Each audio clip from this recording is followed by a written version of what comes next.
संयुक्त राष्ट्र में फिलिस्तीन की स्थायी सदस्यता का समर्थन करने वाले देशों के राजदूतों को इजराइल ने समन भेजा है।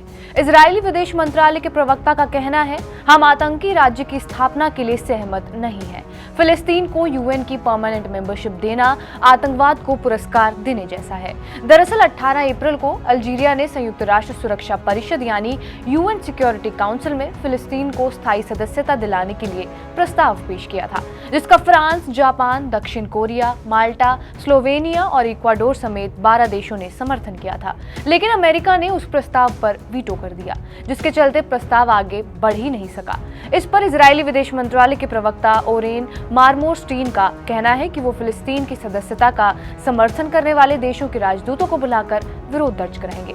मार्मोरस्टीन कहते हैं, इजराइल ऐसी चीजों का कभी समर्थन नहीं करता जो उसके नागरिकों को खतरे में डाले। फिलिस्तीन का समर्थन करने वाले देशों से इजराइल अपील करता है कि हमास जैसे आतंकवादी संगठन को पुरस्कृत करने के बजाय उन पर दबाव बनाए ताकि वे इजरायली बंधकों को रिहा कर सके।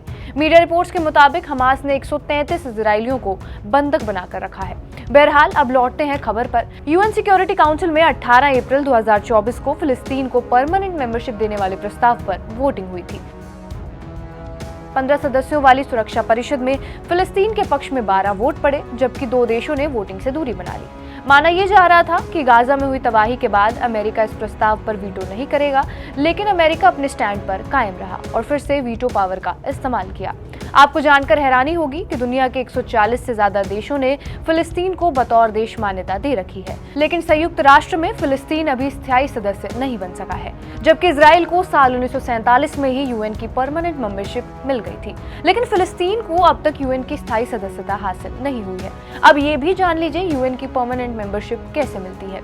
संयुक्त राष्ट्र यानी यूएन की सदस्यता पाने के लिए यूएन सिक्योरिटी काउंसिल में प्रस्ताव लाया जाता है।